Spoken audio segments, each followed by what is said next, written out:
माता, जो सत्य संसार मुझसे अब तक छिपा रहा था वो ज्ञात हो गया है मुझे।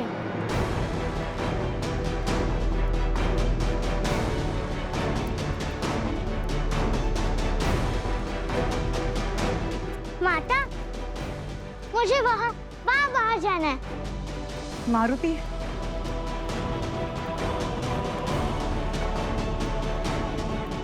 देखा, चौंक गए ना। अब यही सोच रहे ना कि महल में इस रहने वाले मारुति को कैसे ज्ञात हुआ कि बाहर उसके आयु के अनेकों वानर हैं, है ना?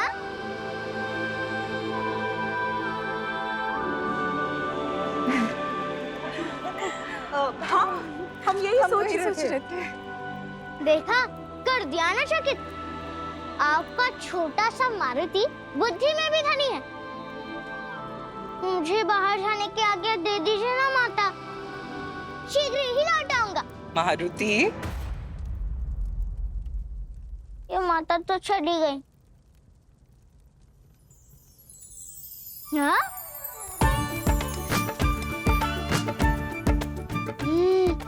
लड्डू सेवों के साथ खेलते खेलते थक गया था, तो बाहर जाने के लिए कुछ ऊर्जा ले लेता हूँ।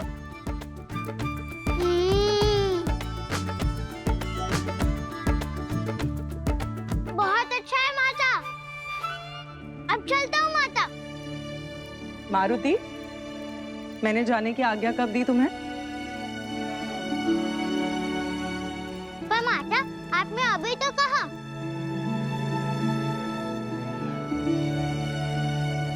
मेरी प्यारी माता, मेरी सुंदर माता, मान जाइए ना। यानी खेलकर मित्र बनाकर पुनः लौट आऊंगा माता। मेरी प्यारी माता, जाने की आज्ञा दीजिए ना।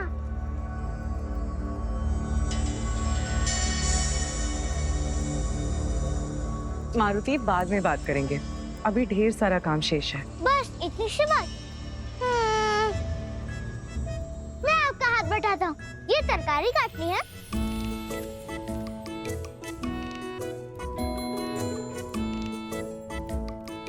अरे रुक जा मारुति, ये सब तरकारी तो कल के लिए थे।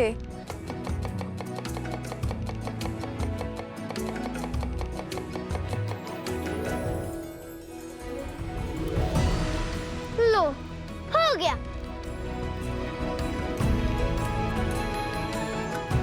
माता, अब बाहर जाने की आज्ञा दीजिए ना। अच्छा ठीक है, किंतु आज नहीं। आज आम्र उत्सव है, आज तुम घर के बाहर पग नहीं धरोगे। अभी जाओ। माता मान गई, मैं बाहर जा सकता हूँ। माता मान गई। मारुति, खिड़की से नहीं, द्वार से जाओ। ठीक है, जो माता कहेंगे वही मारुति करेगा। माता मान गई। पर माता, ये आम्रोत्सव क्या होता है? आम का उत्सव। ये आम कौन है? कोई महापुरुष थे क्या, जिनकी जयंती है? तुम्हें आम नहीं पता? कभी आम नहीं खाए? अरे हाँ, तुमने तो कभी आम नहीं खाए।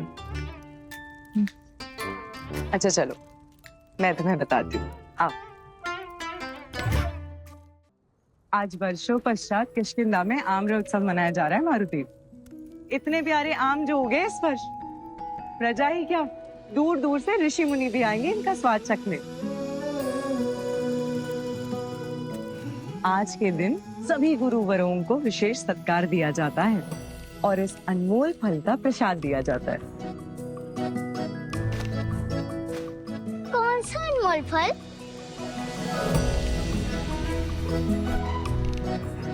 ये आम।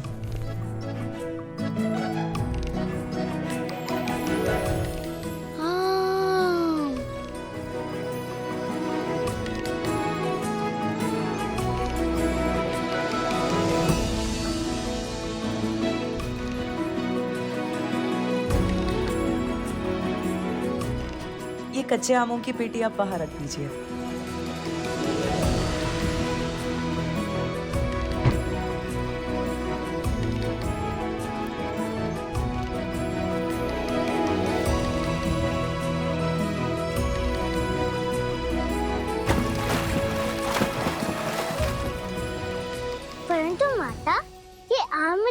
अनमोल क्यों है? अनमोल इसका अस्तित्व नहीं, इसके गुण है। ये आम फलों का राजा है, सभी वनवासियों का प्रिय। ऋषिगण तो इसे बड़े चाव से खाते हैं। अच्छा, फलों की भी राजा प्रजा होती है?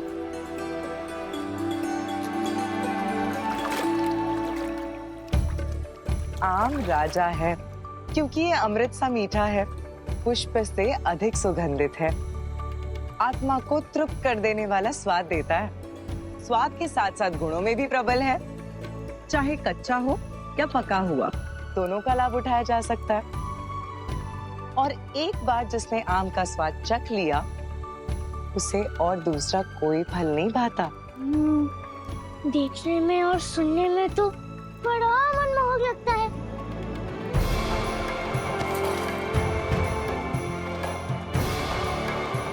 सोचना भी मत। पहले भोग अतिथि लगाएंगे। हर हर महादेव। अतिथिगण आ गए, चलो सबका स्वागत करो और मेरे साथ आम बांटने में मेरी सहायता करो। आओ।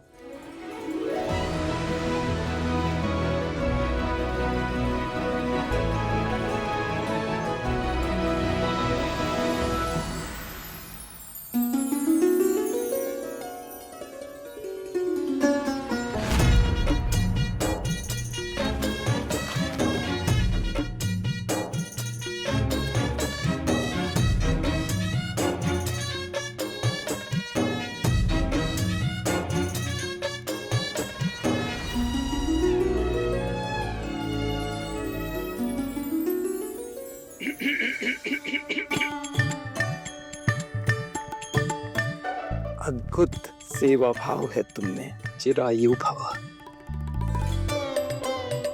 कितना सुगंधित है ये आम, ऐसे दे दे के तो खत्म हो जाएगा। मुझे कब मिलेगा आम?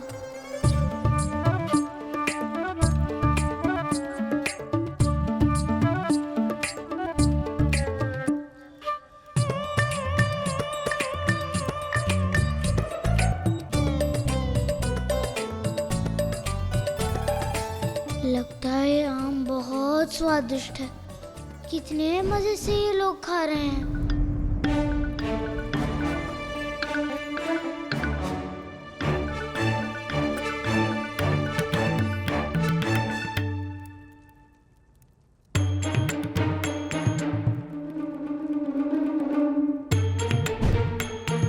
अति स्वादिष्ट, आनंद आ गया। बहुत मीठा है।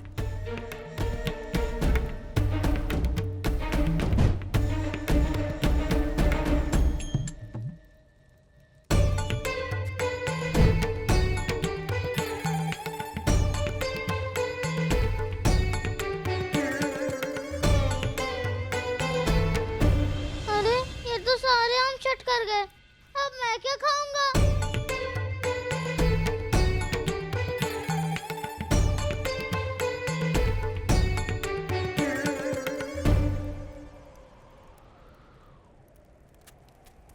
माता, ये गद्दे में बचा है, मैं खा लूं? अवश्य पुत्र।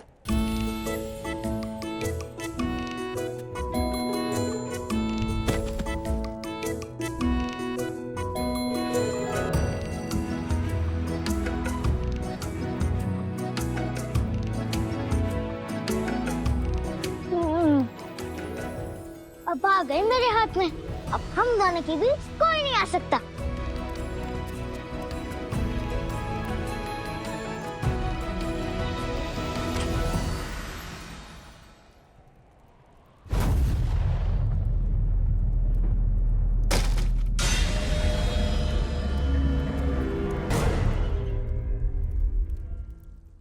तुम्हारा क्रोध उचित है केसरी, और मैं भी इस घटना से बहुत चिंतित हूं। इन दुस्साहसियों को ढूंढना ही होगा जिन्होंने षड्यंत्र रचा है, और ऐसे तो कल ही खुल जाता वानराज, यदि उस असुर का वध कुमार बाली के हाथों ना होता। हाथों से नहीं केसरी, वो बाली के भय से मरा, परंतु उस असुर का मारुति पर प्रहार करना ये मेरे समझ में नहीं आया केसरी। मैं भी इसी दुविधा में हूं महाराज कि वो कौन है जो मेरे पुत्र मारुति को हानि पहुंचाना चाहता है।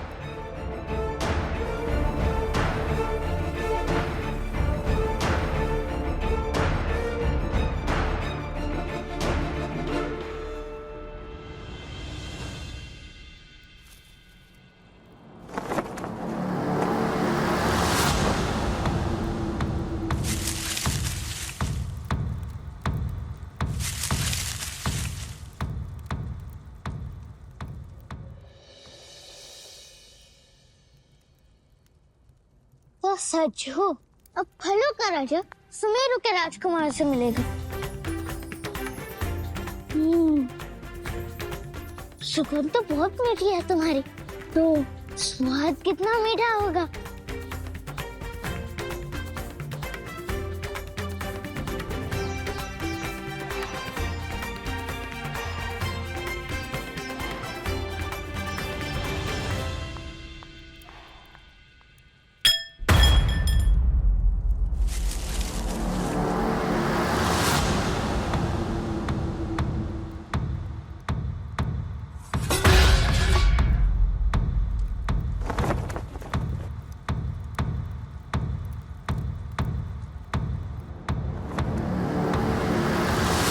लगता है वायु बहुत तीव्र है।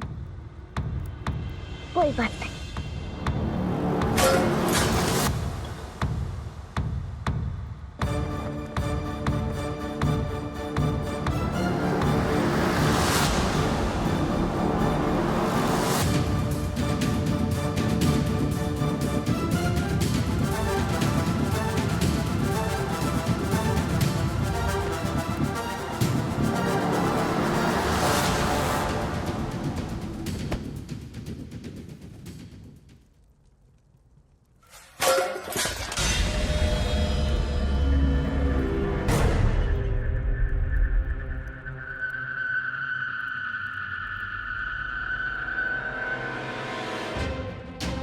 कौन है वहाँ?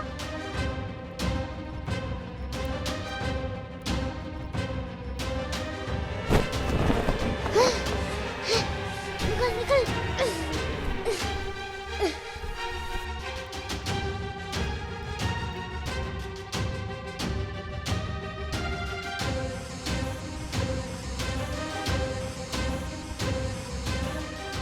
क्या मेरी आयु के और भी बालक हैं? किष्किंधा में ढेरों वानर है तुम जैसे।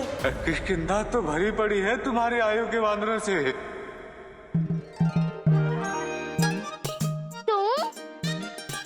तुम तो मेरी ही भांति हो, वैसा ही रूप।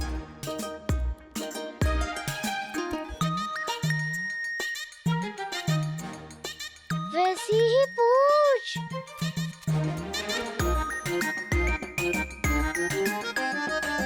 मेरे प्रतिबिंब हो, बीत के उस पार से आए हो।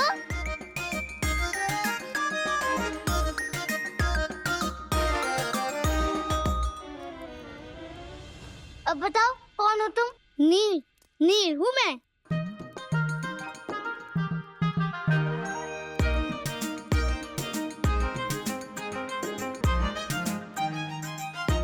नाम तो नील है, परंतु नीले कहीं से नहीं दिखते हो तुम। बताओ कहाँ से आए हो तुम? तुम्हारे यहाँ आने का कारण क्या है? मैं किष्किंधा के गुरुकुल का छात्र हूँ। क्या गुरुकुल? वहाँ पर तो हमारे आयु के और भी वानर होंगे ना? तब तो मित्रों की भरमार होगी, है ना? मित्र भी है और शत्रुओं की भी भरमार है। शत्रु? हाँ, गुरुकुल में राजकुमार वाली के कुछ प्रिय शिष्य हैं। सदा हमें तंग करते हैं। मैंने गुरुजी से कहा भी, पर गुरुजी ने उन दुष्टों को दंडित ही नहीं किया। निराश होकर मुझे ही अपना मार्ग बदलना पड़ा। कैसे? उनके पास बल था, मैंने अपनी बुद्धि का प्रयोग किया।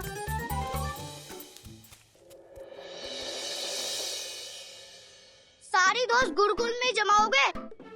बाहर भी दो दो हाथ करने का साहस है। क्या बोला? यही कि आश्रम के बाहर ना तुम्हारे पास बल है ना साहस। आज हम तुम्हें बल और साहस दोनों दिखाते हैं। आओ आओ आओ ना, क्या हो गया? आओ ना, आओ ना, आओ आओ।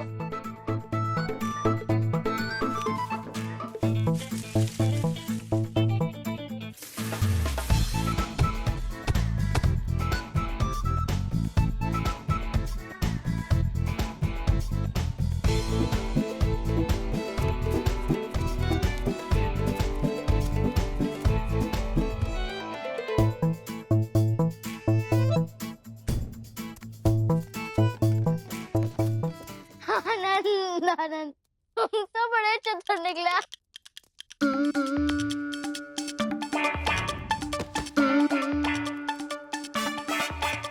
तुम्हें चोट तो नहीं आई?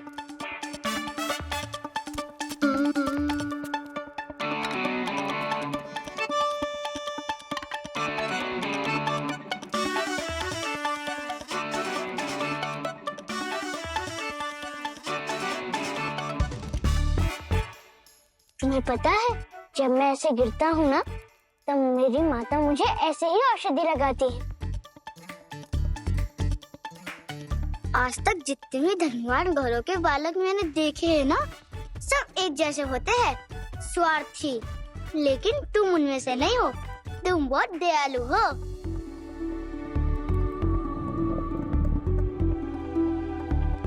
लगता है पेट में मूषक दौड़ रहे हैं, है ना? तो चलो, अभी भोजन का प्रबंध करवाता हूँ।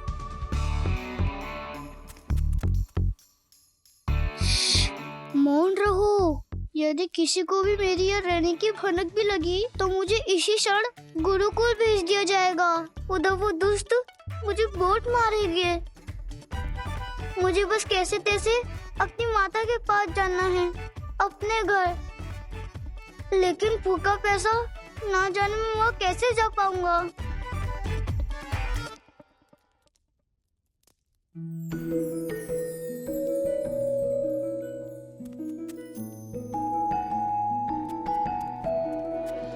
ये लो।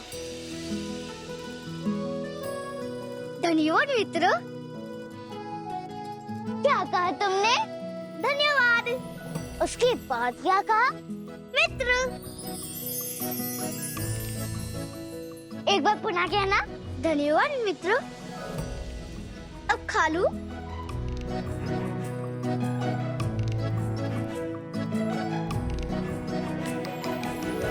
मेरा मित्र।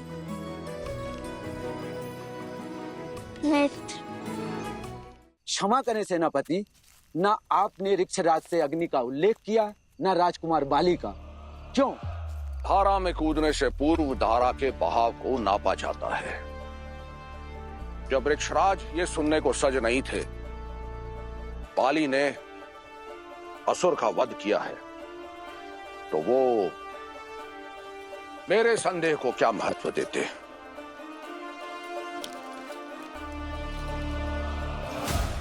पुत्र प्रेम की मादकता सबसे तीव्र होती है।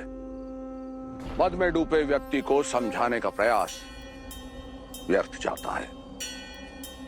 देखा सुग्रीव, तुम्हारे भाई के भय से संपूर्ण असुर साम्राज्य थर थर थर्राता है। और फिर प्रमाण के बिना आरोप का क्या औचित्य? कदाचित ये मेरा भ्रम हो। व्यक्ति को अपनी भावनाओं में बहकर कोई सोच नहीं बनानी चाहिए। अब तुम घर जाओ और होते ही कुमार बाली के वन में आने के उद्देश्य की खोजबीन आरंभ करेंगे।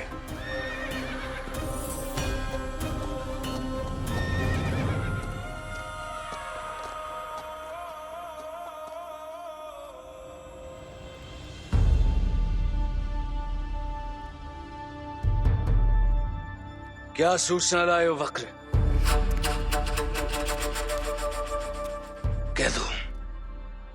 कह दो वो बालक मारा गया। मेरे पिता इंद्र ने उसका अस्तित्व समाप्त कर दिया। सूचना तो आपके पिता के विषय में ही है कुमार, किंतु देव पिता इंद्र के विषय में नहीं। वो सेनापति केसरी ने ऋक्षराज के साथ एकांत में भेंट की है। कुछ गंभीर लग रहे थे कुमार।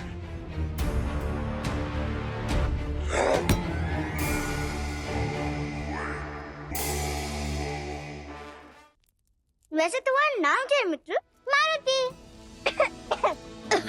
अरे तुम सेनापति केसरी के पुत्र हो? हे प्रभु, तेरी लीला अपरंपार है प्रभु। सेनापति केसरी के पुत्र नील का मित्र है। अब तो मैं बिना डरे अपने घर भी जा सकता हूँ। चलो मेरे साथ। नहीं, माता ने आज्ञा नहीं दी है घर से बाहर जाने की। मैं नहीं जा सकता। मित्र की सहायता अनुमति लेकर थोड़ी की जाती है। जैसे तुमने ये आम मुझे बिना अनुमति के दिया।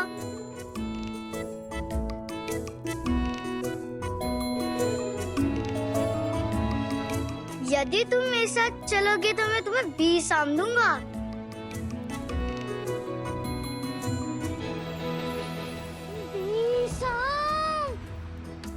अच्छा 40 ले लेना। अब तो चलो। 40 आम। अच्छा ये भी कम है। अच्छा मैं तुम्हें पूरा उपवन दे दूंगा। दिन रात खूब फान कर आम खाना, उधर ही पड़े रहना। लेकिन अब मना मत करना।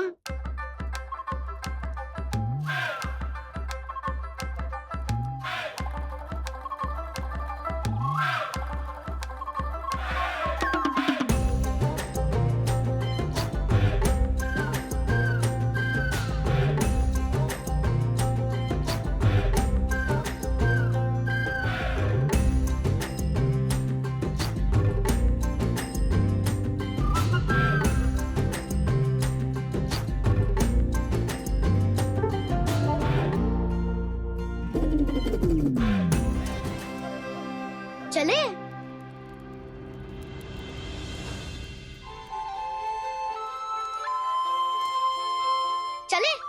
किंतु तुम्हारी बात तो सत्य है ना? तुम सच में संकट में हो? मैं अपनी माता की शपथ लेता हूँ, मैं बहुत संकट में हूँ। बस माता की शपथ और मित्र के संकट का हरण, इन दोनों से बड़ा कोई धर्म नहीं है मेरे लिए। ऐसा माता ने मुझे सिखाया था। चलो मित्र।